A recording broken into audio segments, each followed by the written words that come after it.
Texans. It kind of worked better than when you first initially saw what was going on. So obviously the Cardinals had everything in place today. They knew they had a deal set up with the Texans. It was a matter of time. I think Jarecki even announced that a couple of days ago. Okay. And it happened. So they had it all lined up. And they finally had a taker for the New York Giants. And the Giants were just going to offer a 7th-round pick. And the Cardinals said, fine. Texans, this is what we're going to do. We're going to give you an offensive lineman and that 7th-round pick. Do you want it? Boom. We want. Okay. There it was. It was flipped out. Okay. So, Cardinal fans, as we break from this part of the show with the crazy news, 3 trades, Cardinals have been active all over the place, and it's not expected this. They're trying to win now. It's really a year or 2 away. So just put that all in perspective. And if you're a fan that doesn't really like what's happening, or if you're a fan that's laughing at the Cardinals, let's take it from Pat Tillman from the old Sun Devil days when he wants to just give you the bird walking off the field. Like, yeah, whatever, dude. Patty, Tilly himself. All right. Other news around sports, top stories first. The second one we're going to go into is what's going on in Anaheim with the Angels, Los Angeles Angels in baseball, folks. If you have not heard, this was the best story in baseball all summer long was Ohtani. And he is hurt again. He's hurt again. And we've heard this over and over again about what? Can his body hold up? Can Ohtani's body hold up from all the pitching every 6 days and obviously hitting the ball? That's a lot of wear and tear. A UCL tear. Surgery's coming. Guy was an MVP. Probably will still end up an MVP. Maybe gets enough votes with about 5-6 weeks to go in baseball. But the contract of Ohtani. Let's talk about Ohtani and his contract. Remember, everybody's talking about the next $500,000 guy. Could he be the next billionaire contract? Warning bells should be scaring teams off right now. All the teams that were looking at maybe going after him, does this open the door for you, or does this now close doors? Does this open doors for teams that, hey, wait a minute, maybe now we can jump in, offer Ohtani a contract that, hey, we couldn't afford the $500,000 one or the $500 million one. Just get this right. $500 million is what Ohtani was probably going to make from what everybody was saying. This injury is big. It's not only because it's this year in his contract year, it's because he's also been injured in the past. So there's a history of injuries. Can he sustain a long-term career under a big long-term contract with all that money without breaking down and sticking a team with a contract that some teams are stuck with right now? As a matter of fact, the Angels have one in Mike Trout and Rodon. The Angels are just stuck with some big dollar contracts, and now the chances of keeping Ohtani may have increased for the Angels. May have increased because now the price gets lower and maybe he sticks around. There's a lot of doors open now. I see this as opportunity for a lot of teams that can get a better price now or get a price thrown in there for Ohtani to come to their town, their city. But he's not going to pitch. It's his arm. He's not going to be the two-way player. So all your Babe Ruth stuff may have just ended with that injury with Ohtani. Big news, folks. This is big news. And it was going to be one of the biggest offseason news in baseball. And now it still is, but now it opens up doors. Ohtani is half the man he was yesterday, folks. He's not at least half the baseball player because of the UCL tear. Tommy John surgery is expected. How long does he keep him out? If it's, even just suiting up and hitting a baseball. Suddenly, whatever suitors lined up for Ohtani may just bounce out. And that includes the big market teams. because maybe they don't want to put the money in and get tied in. I'm sure the Mets and Yankees would love it. Maybe it's more affordable now for those teams that have big contracts on their roster. Ohtani obviously came back well from his previous Tommy John surgery. Again, what kind of pitcher he's going to be? This is a lot of questions, folks. But how about two others who had surgery? Syndergaard, Luis Severino, who all came back. Really hasn't gone well for those guys. They have velocity and things, but it's not the same pitcher. Tommy John surgery can go very well, or it could just be a disaster, and that's it. You're never the same. You have to pitch differently. Ohtani's still going to play baseball. He'll be a hitter, and he's a great hitter, and somebody's going to benefit for that. But are you going to offer Ohtani money that it's for pitching and hitting? Not going to happen, folks. They have leverage. Baseball teams have leverage with Ohtani. And it changes. This guy was looking at mega money, $500 million. He was looking at it. And it all changes. It all changes. Who knows? Maybe in a year's or two time, he can be a relief pitcher for somebody coming out of who knows? But wow, what a story. What a dynamic turnaround. And here's more Angel story, too. Think about this. The Angels are placing Mike Trout back on the injured list also. They're done. The Angels made all these trades at the deadline to make the playoffs, and whammo, they get slammed like other teams. Didn't go well. Has not gone well. All right, let's shift more gears. It's college football. The college football fan is now looking at the mega big conferences that have teams spread across the country, East Coast to West Coast. It's not like some regional area anymore. So as a fan, a college fan, it's going to cost you more. It's going to cost you more. Yes, the fans are going to have to spend more money flying, hotels, distance, whatever it may be. It's a different dynamic. I'm sure those loyalty fans will be there. I'm sure some fans who are living in different states will show up. But the fact that the country is spread out with all these conferences, with all these teams all over the place, the map is crazy. The college fan who's going to follow their team maybe doesn't make a trip or two that they would do in their regional area. And this is all going to come down big time, not just this year, but in 2024 when the Pac-12 teams just are gone and gone into other conferences. And that means the West Coast and the Southwest teams from the Pac-12, like Arizona State, Colorado's, the Utahs, right? UCLA, right? USC. Those schools are going to have to go to the West, and those schools are going to have to go to the East when they play each other in those conferences that they're in.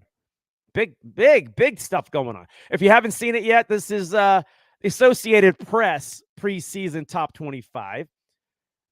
Georgia number 1, Michigan 2, but Michigan having problems with their head coach being suspended, Harbaugh.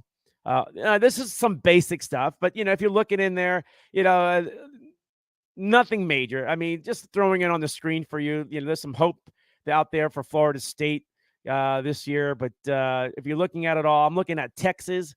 Is Manning actually going to start? He's having a great camp for Texas, the Longhorns, but they say he's not going to start, but we'll see what happens. But I'm keeping my eye on Texas itself. But there you have it, folks. That's the college preseason polls right there as we head out. And speaking of college football, we're a week away from the first game, a little over a week away. This is crazy. College football coaches on the hot seat. Oklahoma, Brent Venable. He's after taking over, things haven't gone well for OU. Steve Sarkisian, Texas. This is his year. He's got his quarterback. Maybe Manning, the nephew of Peyton Manning, can save his job. Billy Napier, Florida Gators, has not gone well. Big year for the Gators to see if they can save his job. And Jumbo Fisher, Texas A&M. We thought everything was going to go well there, and things have not. It's kind of just stalled or went backwards. So big-time schools maybe looking for another coach by the end of the college football season. We'll have to keep these are the initial preseason hot seats, but those things can change real quick. Hey, let's get a lot of love to what went on in Tucson, Arizona. Tucson, Arizona, a high school down there in Tucson. There was a tornado, everything with the hurricane that was going through, good old Hillary, but turned into a tropical storm. But prior to that, the state of Arizona gets their monsoons. And sometimes it can be very dangerous and very deadly. This monsoon that was a week prior to the hurricane out west, tropical storm, they had a monsoon a week earlier that had a tornado. It was so bad, it tore apart Tucson High School in Tucson, Arizona. Here is their football field. Big old rug, right? The new turf that they have. All these high schools get these new turf where it's not grass anymore. Even the professional teams get it, college teams, right? Looks great, good stuff, right? The tornado even lifted the turf, crumbled it, wrinkled it, right? Flooding everywhere, trees down, and they rallied around. The community down in Tucson rallied around to help this high school out. I think it's a great story. Another community story that we need to talk about more and give applause to. But look at that photograph. That's well, and they got a high school game coming up in about tomorrow night maybe, or in about a week here, right? High school football starts in August, right? So yeah, I think it may be some schools may be starting tonight, and definitely next weekend is September. September 1st is next Friday. So here we go. Football season has arrived itself. All right, speaking of stadiums and turf and all that stuff, the national media went out and did a little polling, voting on the best stadiums in the NFL. Here it is. U.S. Bank Stadium, Minnesota Stadium, the Rams Stadium. I don't agree with SoFi Stadium being number 2. I do not. I'll tell you in a second. Lambeau, yeah. I've been to, let's see, there's 10 of them here. I've been to 7 of these stadiums, so I know and understand it very well. Dallas Stadium, tremendous. Great location, just fantastic. That needs to be higher, actually. It's better than SoFi. I don't know how SoFi got up there. I don't know if it's a media thing doing something there. Don't get it. The stadium in Seattle has always been special. Great location. I'm okay with that at number 5. I don't care what order it, and I just do a top 5, right? Let's see who else is in the Arrowhead Stadium. The upgrades in Arrowhead and things like that, and I guess location-wise. But I just heard it just same old Arrowhead in a lot of ways too. So I'm sure I'm sure there's other stadiums like the Cardinals Stadium is not even there, State Farm Stadium, and I think it's a great stadium. I think it's a great location. Great access, but inside the stadium is what they're talking about. What is inside the stadium? I think the Cardinals have a good one. So I really don't understand what favoritism these media people are going for. The Raiders Allegiant Stadium itself, beautiful, fantastic. I can see that. Great stadium. The one in Atlanta, Mercedes-Benz Stadium, unbelievable. I haven't been there. But from what everybody's told me, that it's just it actually changed how indoor stadiums are being built. But the media, again, I mean, you think about the media, all they care about is food, access up and down the elevator, their parking situation. So if their parking situation is not good, they're losing points. So the media wants great parking. They want all their food nonstop all day long. They want access to the locker room. They want convenience that way. And a lot of teams do a pretty good job of that. If they're basing it off of that, I think that's not fair to a lot of teams. But when you're looking at overall stadium, if you want to say stadium, SoFi Stadium is a joke. I call it the canopy stadium. It's got just a big glass canopy that covers it as a roof. It's not closed in. It's not a dome. It's a canopy. And when that sun's out in the warm sunshine of Southern California, it gets warm in there, especially September and October in LA. No doubt. It gets warm. And especially if you're in the upper deck, you're getting baked up. It's warm up there. Not a good experience. So if the media is trying to base it off of their experience, I'm not listening to them because it's their convenience they're looking at. I don't get that. But let's see who else is in there. Last two teams are the Denver Broncos and the Steelers Stadium in Pittsburgh itself. Okay. There's a lot of amazing stadiums. Minnesota's number one. They seem to be in love with that. There's a lot of amazing stadiums in the NFL. They really are. So to just throw a top 10 out there, they're nitpicking here. But I'm not buying in the SoFi way. And it's a disaster getting out. When that game is over, this is the truth, folks. So if you're like in the club level, you pay top dollars for club level seats, right? You got to go up an escalator, cut across, and it's not like an easy cut across. You got to zigzag, and some of the walking room is like minimized where you're like bumping. It's like squeezes you in like in a can. And then you got to go down the escalators to get out. Why is it so inconvenient? It's crazy. That alone, you spend billions of dollars for that. And I've talked about this before. And that's what the fans get. Unbelievable. SoFi, it's not a dump. Not a dump. It's just the way they designed it and the fan experience. And it just, there's some things there that just does not make sense. Maybe they saw it differently in a financial way. But, man, getting out of there, and then you got to get into the parking lot, and then you got to drive off when you're in the middle of Inglewood. There's no freeway nearby. It's all side streets. You're parking in their parking lot, or you're parking on somebody's front lawn somewhere in the neighborhood. And hopefully your car is okay by the time you get out. And it's like 2 hours to get out of there. Trust me, I've been through it. I think some of you fans have been through it too. All right, let's move on from this topic here. All right, more news around the NFL. Nick Bosa still has yet to come back to camp. This guy is the biggest part of the 49ers defense. Without his pass rush, where are they going to be? He needs about 3 weeks to get ready. Can he just jump in? They probably will if he signs the contract, but is he game ready? He hasn't had any reps. He hasn't played any preseason game. There's just one more to go. Can they sign him today or tomorrow and try to see if they can get him out there and get some reps on the field for a preseason game? If not, it's just going to be maybe between now and week 1 against the Pittsburgh Steelers in Pittsburgh. If you don't have Nick Bosa, folks, I don't think it's going to go well for the 49ers in week 1. For one, it's going to be a tough game with Nick Bosa. The Niners need to make a move here real fast. And Bosa's going to hold out. And this could drag on a little longer.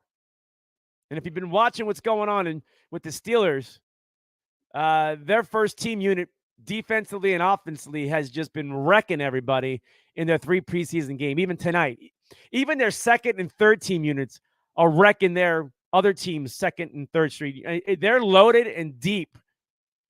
The Niners better be ready for Pittsburgh. I'm sure they're going to be the best as they can be, but without Nick Bosa, don't know what they can do to create some more pressure on a Steeler offense that looks like it's ready to go and explode in 2023 football season itself. So Bosa, let's see if you're there.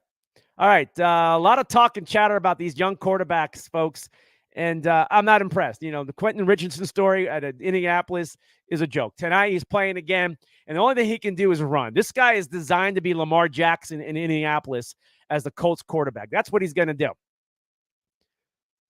The rookie quarterback out of Florida that was drafted way too high struggles. He's struggling throwing the football. He's struggling. And another quarterback that went pretty high in the draft is this guy, C.J. Stroud. And he's struggling with the Texans.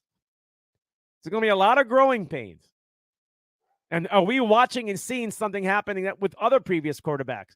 All the hype, big dollar, first round draft pick quarterbacks that have never panned out. Historically speaking, top 5, top 8 quarterbacks in the NFL struggle or don't become the superstar that everybody has projected them to be. Maybe a couple here and there. Let's see what happens with Stroud, but it's the news coming out is he needs a lot more work. One work being done in New York with the Jets is this guy, Aaron Rodgers, and he said he'd like to be able to play a few more good years here and then hand it off right back off to Zach Wilson and let him go for the next 15. And you know darn well that Aaron Rodgers is definitely mentoring Zach Wilson, which is a perfect combination. Zach needed it. Zach has been thrilled, and Zach is starting to have some characteristics that Aaron Rodgers has. Not going to be Aaron Rodgers, but the way he's seeing things, the way he moves in the pocket. He's learning a lot. Aaron is in his ear. Best thing for the Jets is for Aaron Rodgers to be there for 2 years, maybe 3, depending on how it is. He's 39 years old, Aaron Rodgers, but there's no doubt the Jets are set at quarterback because I got a lot of confidence that Zach Wilson will get better. He had a great rookie year. Didn't go well the last couple of seasons for this guy, or last season itself. But Rodgers is there, and the Jets are going to be fine. More Jet news. One story that I can't figure out, but I can understand why Corey Davis wants to retire. The longtime wide receiver from the Tennessee Titans had a really nice season with the Jets, even though the Jets really had no quarterback going well last year for them. But now that the Jets have Aaron Rodgers and they're loaded up really well, they got a young talent. The Jets look like a team ready to take over the AFC East and make a long run in the playoffs with Aaron Rodgers. And Corey Davis says, I don't want to do this anymore. My mind, my body says I'm done. And you think, wow, man, you got one more year maybe to kind of get to a Super Bowl, dude. Why did that sink in? Maybe it did. Maybe he saw that. Maybe as an athlete, Corey Davis was like, man, this team is ready to make a big move this year. I'm going to hang in there, but something's telling me I don't want it anymore. So he checked out. Corey Davis is checked out. Keep an eye on him. If the Jets have injuries at wide receiver and Corey is there, he knows the system. And maybe he just misses it by week 5 and the Jets need a receiver. So I don't think it's a dead issue for Corey Davis, but I just don't know how much he weighed in on the fact that the Jets may give him his best chance in a long time to get to a Super Bowl, because the Jets are close. They're close. And we'll see what happens during the regular season into the playoffs. All right. NFL news with running backs, salaries. All right. The rookie Robinson gets $13.7 million as a rookie. But guys like, Gibbs and Henry and Josh Jacobs and who else are we talking about here? Saquon Barkley and Pollard from Dallas. Right. These guys are all making like $10 million or less. And these guys are studs. But it's not bad. It's a pretty good contract. $10 million, $12 million, $13 million. I'm not quite sure if the running backs are feeling excluded from this, but that's pretty good. Now, if it's like 2-year deal, 3-year deal, and you want a long-term, I know you want security to it. But teams are doing something different. They are really doing dual running backs more than ever. They're trying to protect their best running back with a good backup tandem to give that running back who's going to carry the ball and get many touches and get banged around. We're watching the Steeler-Falcon game tonight on the NFL Network, and they were talking about Najee Harris, and the guy had the most touches last season in the NFL. And they want to make sure they can take care of his body because he's an awesome player. He is an awesome star player in the NFL, and he's young, and they want to make sure this guy can last a long time. So the Steelers went out and got more depth at running back, and it looks like they're ready to go. And they got backups who are looking great, and that means guys like Najee Harris are not going to always be out there full time and wrecking their body. So now teams are saying, you know what? You're not going to get as many touches, so maybe your contract shouldn't be that much. And we're concerned about what? The workload and how many years you're going to get. So there's the battle between the running backs and what the NFL strategies are multiple good or great running backs on one team, a dual threat backfield. And a lot of teams have gone that way. And they've done it before in the past. It's been going on for a while, actually. And that's why those contracts have not been there around the NFL. Okay. That's your NFL news. Okay, I'm going to have a few more here. I'm going to get some comments coming in. John Turner says, give me his bank account, and I'll let you know how motivated to work on after I check my balance. John Casper in the house. Todd said, it's good to see the D-backs on Fox Network. Yes, the D-backs are now able to be seen on TV. Kenny Salinas in the house. Mary, Elizabeth, not laughing, but not happy. Not happy. Christine in the house down in Tucson. Stephen Harris, how you doing? Lisa from Iowa in the house. Paula in the house. Devin Cordova in the house. Good job, guys. Thank you for popping in. We'll get back to more Cardinal stuff here at the top of the show that I talked about. But let's get refocused about some of the things around basketball and some baseball, and then we'll flip it back, okay? I got a big story. Again, I talked about it last week about the Washington Commanders and their name. We'll talk about that in a minute. But Dwayne Wade was being called the greatest Miami Heat ever. And I agree. But is that a slap in the face of LeBron James when they play together? This is what's coming out of Miami.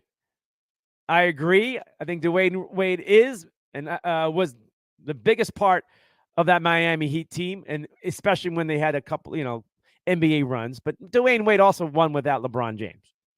And he also got Shaquille O'Neal a title too.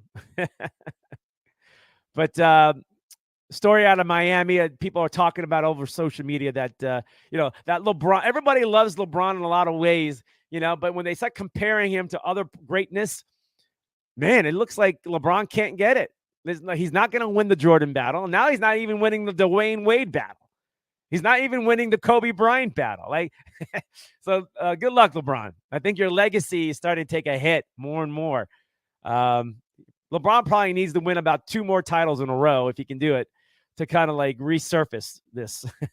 All right. Not so good news in the New York area of the Bronx. If you have a look check this out. The Yankees just went through a 9-game losing streak, which is unheard of in decades.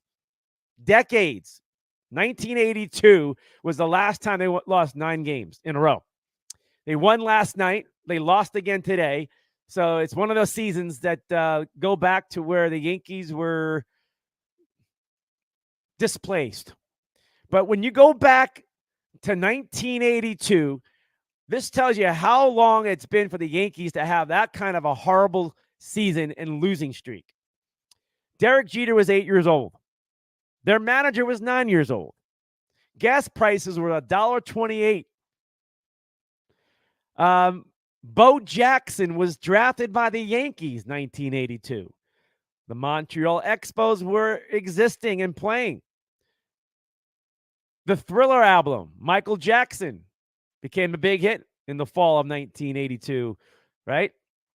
Michael Jordan was in college. Tampa Bay, Arizona Diamondbacks, Colorado, and the Miami Marlins were nowhere to be seen. They were not even existing. And the New York Jets were only just 13 years after winning their only Super Bowl in 1969. So maybe this is their year with Aaron Rodgers. Who knows? But that's how incredible, and the Yankees have succeeded. Now they are fighting for the first time since 1993, I believe, to have a winning season. They've had a losing season back in 1993 or 92. Doesn't matter. Okay, it's been well over 30 years, or it's 30 years. Okay, where they haven't had a losing season. They're 5 or 6 games below 500. And they got a lot of games. They got all of September. Maybe they can pull it off. That's what they're playing for now. But when you think about Yankee history and you go back in time, okay, you look about it, 1906, the Yankees scoring, never having a lead, I should say, for 63 innings back in 1906, 63 consecutive innings. The year 2000, when they won a World Series, 62 consecutive innings without having a lead. Now we turn it to 2023 on the Yankees history, which is big history. This team finally broke the streak last night, but fell short of overtaking the 1906 Yankees. That's how bad it's been. It's been a horrible run for a well-paid roster of players to be basically in last place and just hoping to be a 500 team by the end of the year. All right. One more story here coming out. We'll go back to it again. Washington. Again, I still have yet to hear the story in the news, folks. Where is the media? Why doesn't anybody care about this story? But you know what? When the Commanders became the Commanders, it was all over the place. It was big politics. It was cancel this. Everything was going on. You had also other Native American groups upset that it's called the Redskins, and all this stuff was going on. But now, still haven't heard anything about it. Been well over a week. Ever since the Commanders of Washington had ownership, new ownership, it's been mentioned numerous times. The fan base, other people, even media people are saying, go back to the old name. Change it. But now they have bigger support. NAGA. Yeah, sounds like MAGA. But the Native Americans,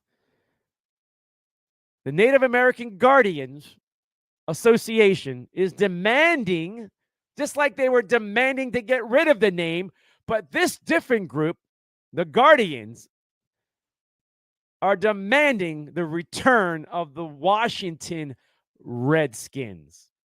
They want it. They're pushing for it. And I believe it's true. I believe it's the history of America, right? Yes, there's a storyline and territorial and things have been horrible in a lot of ways for the Native Americans. But to take them out of the social media and not talk about them. So when you see that logo of a Native American, keeps them out there. Keeps them relevant. And the Native American Guardians Association is demanding this because they want to be remaining relevant. And I agree with them. I've always agreed. And now a group is pushing hard, Native American group pushing hard for this. Let's see where it goes, but nobody's talking about it. Nope, because it's not canceled. Not a canceled thing. Amazing. Amazing, folks. Are you waking up to all this crap? You understand this? Are you offended as a white person that it's called the Redskins? Why do you even care? But the Native Americans, who I met a lot of them and know a lot of them, were okay. They didn't care. They were fans of the Redskins. They're a fan of the Atlanta Braves. They're a fan of the Chiefs. They're proud of that.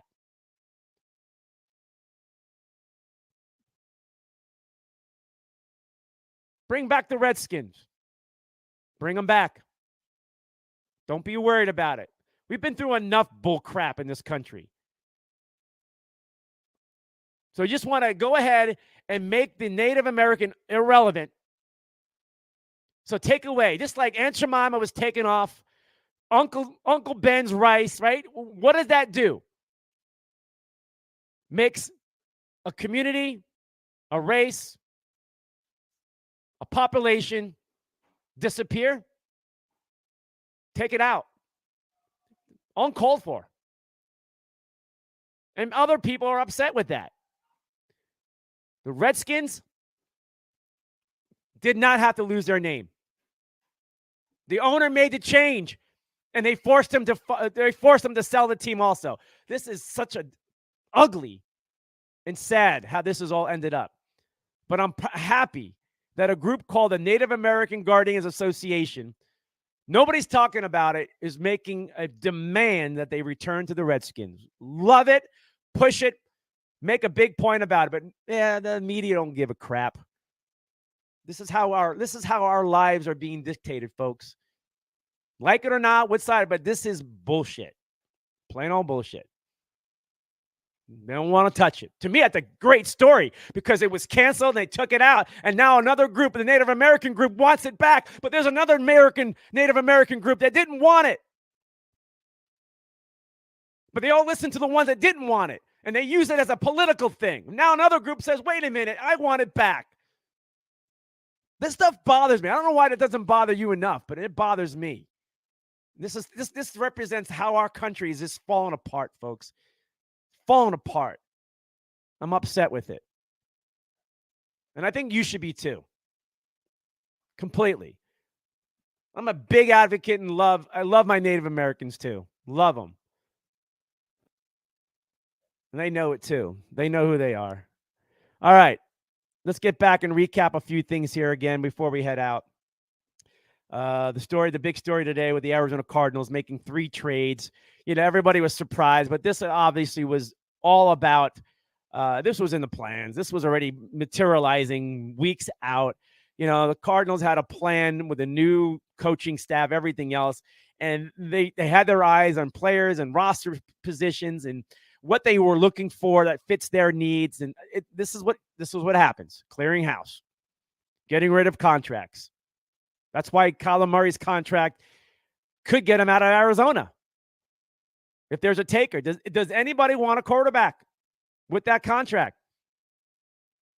And the Cardinals may be willing to just like, here's a 6th-round pick. Here's a 5th-round pick for Kyler Murray. We are more concerned about his money that we're going to owe him the next 3 years. That's freaking astronomical. It balloons like balloons. Or do you hang on to it and hope for the best? I get the indication what you're watching right now in Arizona, folks, they're getting rid of everybody that just was around in the previous regime and all those contracts. It's a mess. They need freedom. They need financial freedom, and they need new bodies to fit their system. And it's tough, and it's kind of confusing, and it's a head-scratcher at times. But when you also trade away Isaiah Simmons in his last year of his contract to the New York Giants for a 7th-round draft pick and not opting for his 5th year, Isaiah knew it. He knew he was done. That's why he didn't make that tackle everybody was upset about at the goal line going after a quarterback, folks. Isaiah Simmons knew he was done. He was done in Arizona.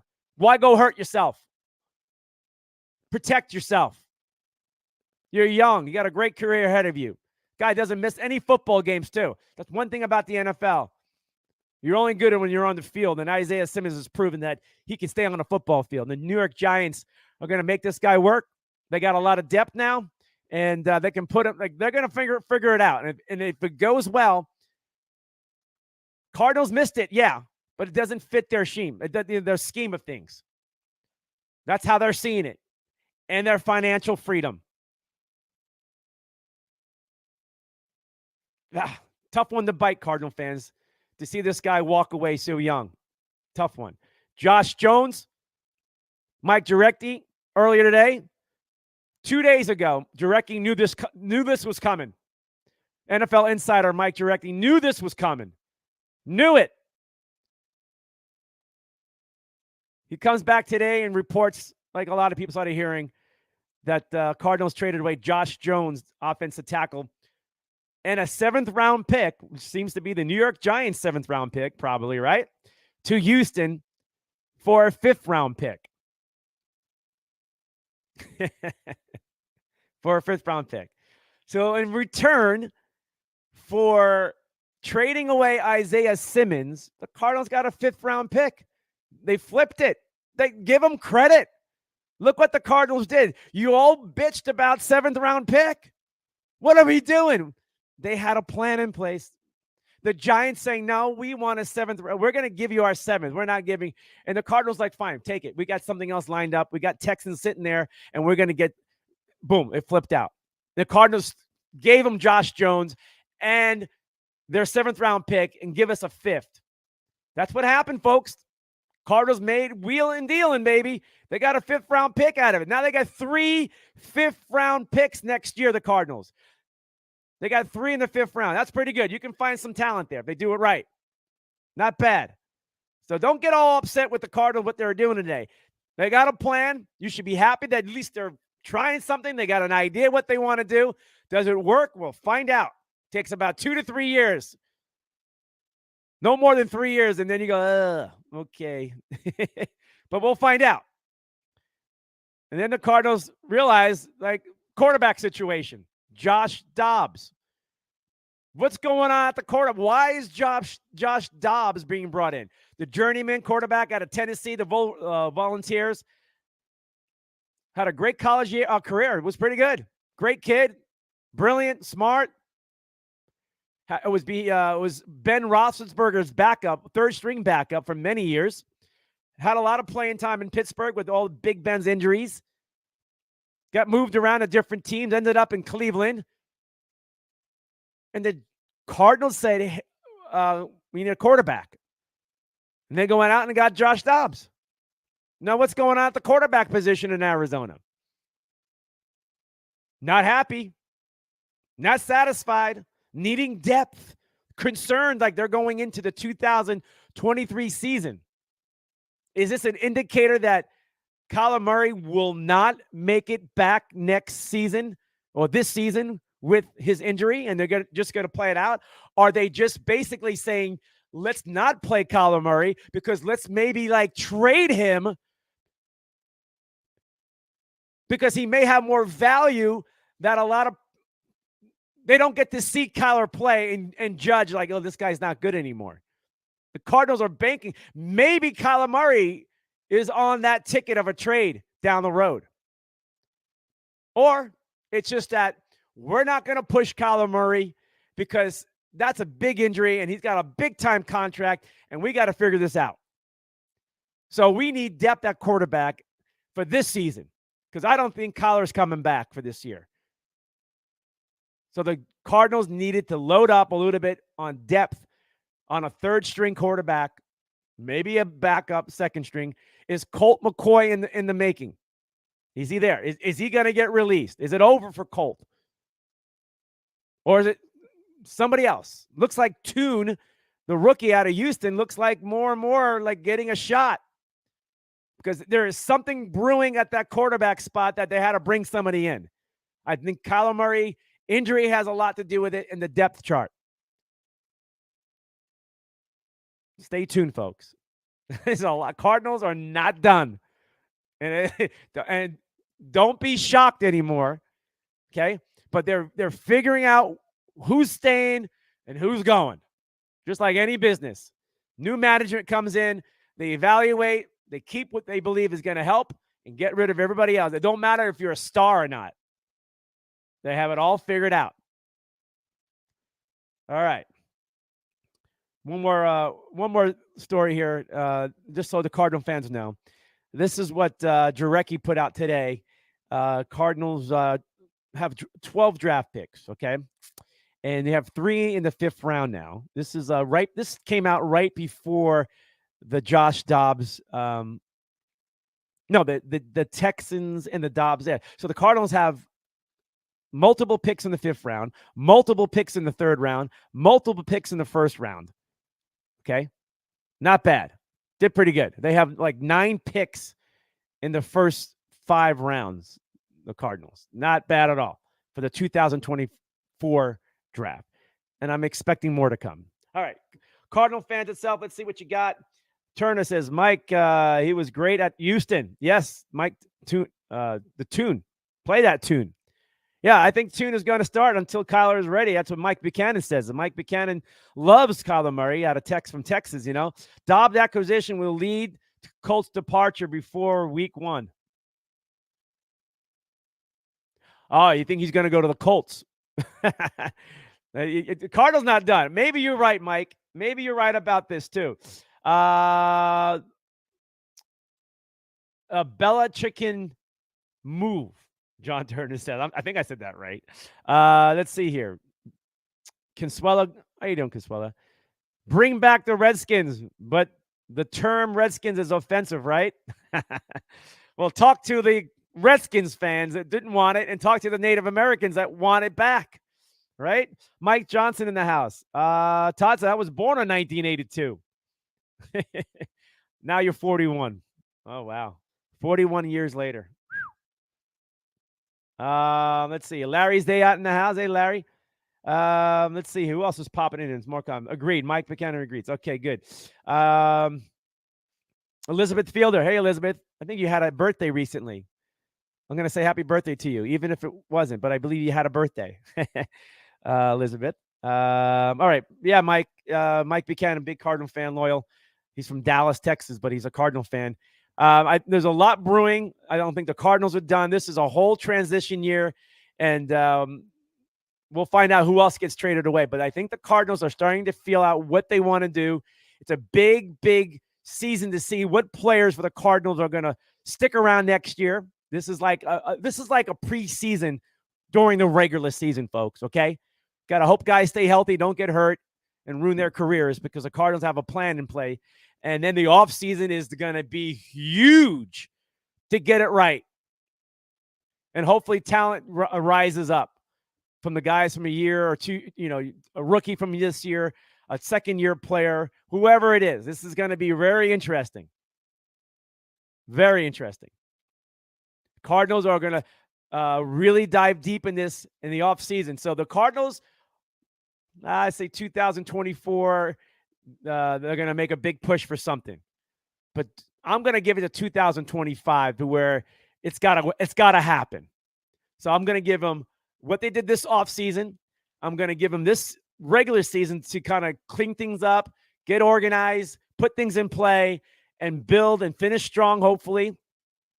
And then hopefully hit home runs and a bunch of home runs in the offseason, and then come out strong in 2024 with a quarterback that they're happy and ready to run and win with.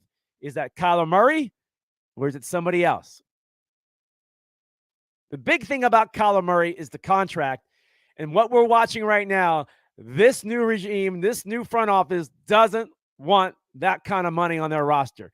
They're trying to clear out. Now, if they're satisfied with Kyler, they haven't seen him. We don't know what he's going to look like when he gets back. That's a big question mark in a lot of ways. We expect him to be still good, but we don't know. We have to wait. But when you're talking them clearing money out and getting more freedom, and we've heard this story before about Kyler Murray's contract, that maybe they just don't want that in Arizona right now. And who will take him? All depends. All depends. There are teams that wouldn't mind having Kyler Murray, but they're going to have to take that contract. And Kyler Murray may do well somewhere else. Now, just keep an eye on these teams around the NFL, like Houston. If C.J. Stroud does not perform well and question marks flare up, Kyler Murray going back to Texas, right? The Colts, Richardson. Everybody's loving this guy. I watched him some tonight. They're trying to make him Lamar Jackson. If that happens, fantastic. Maybe they got something, but I don't see it. And Lamar Jackson is a better passer than this guy. There are going to be a lot of quarterback positions with these young quarterbacks that everybody's banking on that may not work out, even in Chicago. What goes on in Chicago, we're going to find out. There's a lot of teams. So the Cardinals may be in a position by the end of this season to be like, you know what? Who wants Kyler? Now, the Cardinals have draft picks, and they may have to give up a pretty good draft pick because of that contract that some teams just don't want to carry.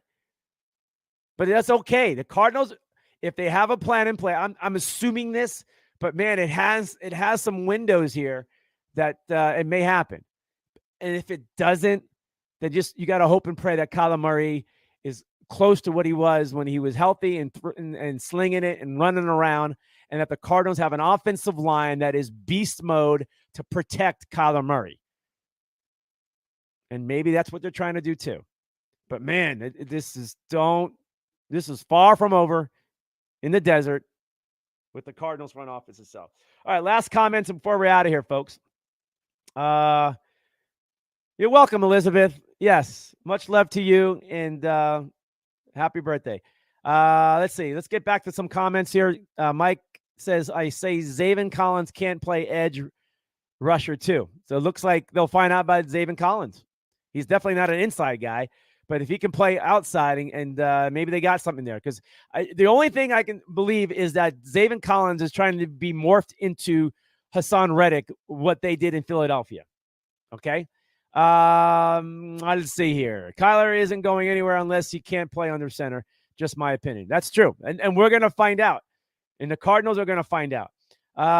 Immaturity. Kyler may be immature. Maybe he's going to grow up between now and then. Hopefully that happens too for Kyler. But, man, it's amazing how much Kyler Murray has gone through, and it's not over. It's not over. But he's got a lot of money, so I'm not feeling sorry for him either way. But Mike said he doesn't think Kyler's going anywhere. But if he can't play under center, which is a big deal because he's so small, the reason why he doesn't go under center is when the ball is snapped, there's the Great Wall of China, which I find out isn't really China's wall. They never built it. A great history lesson there. But that's what happens. The wall goes up, right? Wall goes up, ball snap, and Kyler's under center. It's hard to read defenses that quick. I mean, you can't see downfield. Can Kyler handle that? That's big, folks, for Kyler Murray. Jalen Hurts is taller than Kyler Murray. Remember that. Jalen Hurts is a better quarterback than Kyler Murray. Kyler has a lot to prove now.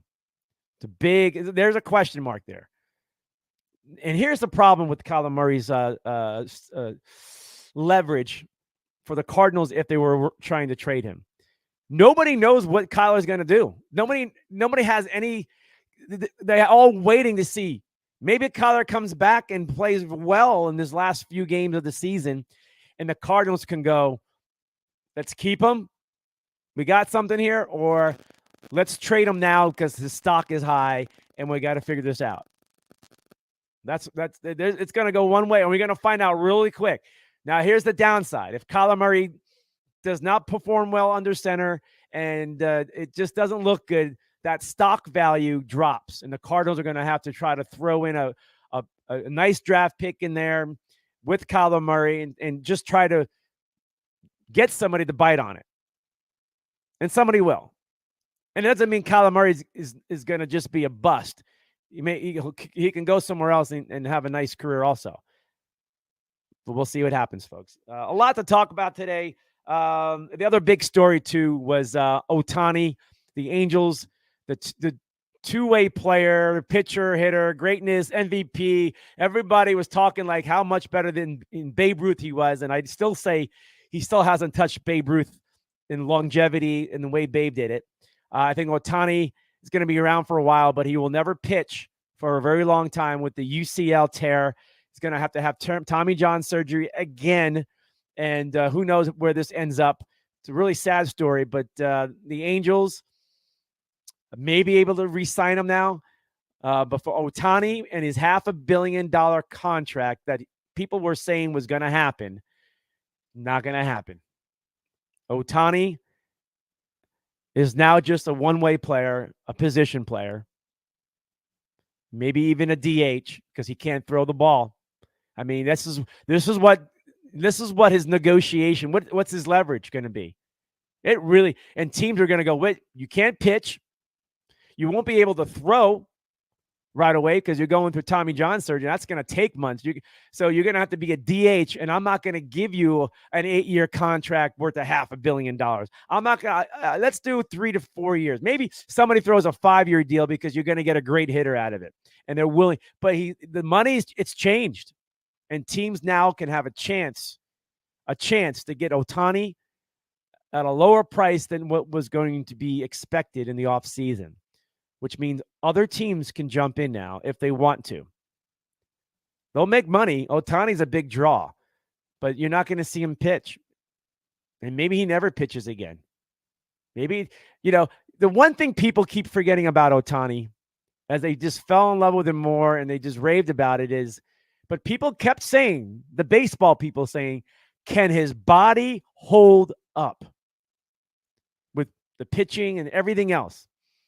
He's injured again. He's been injured a lot, not just on the previous Tommy John surgery. He's been injured a lot. And he hasn't really gone through a full season. It's a lot of wear and tear on his body, even from Japan when he was playing that way. At some point, Ohtani has to make a decision about if he's going to pitch again. Maybe he could be a bullpen relief guy for a team where it doesn't stress him out that much, and he can come in and get an out or two. Stay tuned. Baseball teams around America, look out. You may have a shot at Ohtani, but not the guy you're going to see that you were witnessing this past 2023 season. He's done. He'll probably be back and hit maybe by the end of the season, or you may not see Ohtani until next season, and maybe in a different uniform.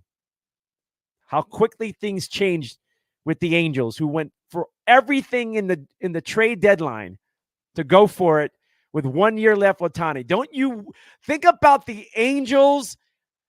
Coulda, should have traded Ohtani. Now it's a different ball game. They could have traded Ohtani and gotten big time dollars. I mean, big time return. But they went for it. They gambled and they crapped out. Snake eye, baby. They're not. Ohtani may return, but they went for a playoff and a World Series this year, and they went after. And it's even with Ohtani, it's blown up on them. It's been a horrible run, and now the injury, and now Mike Trout's hurt again. He's done for the year. It's a disaster what they've done in Los Angeles with the Angels. It has not gone well. If I was the Angels, I would do what the Cardinals are doing in Arizona. Blow it up. Trade off your top talent. They're damaged goods, or just, who knows? Ohtani's gone. Trade away Mike Trout, folks. You might as well do it. He can't last the season. Who wants him? Who knows? Right? Rondon, goodbye. I mean, the Angels are going to be a different team. They got a lot of young talent coming up in the minor league. Time for them to reshift. Bye-bye, Ohtani from Anaheim. And good luck where he's going to go next. Ohtani was nice. It was a great year. But what a difference. What a difference is made already. Oof. All different now. His offseason is different. Okay, folks. One more time for Pat Tillman and the Cardinal fans of Arizona who are just laughing at the Arizona Cardinals. Take it for Pat Tillman. Give him the Cardinal bird, baby, because it's over. Right? Pat Tillman don't give a crap. Never did. He just played football. But with that being said, looking at Pat Tillman, I think he's flicking off a Cowboy fan in Sun Devil Stadium there. But let's just play the music and get on out of here, folks, because the show is over. We love you, Pat Tillman. Be wearing your jersey on Veterans Day. All right? I got you, man. Love you. Hanna Time. Cornelius Brad Hanna. Global Sports Broadcasting Network. Let's bring it, baby. It's out. We'll see you next week.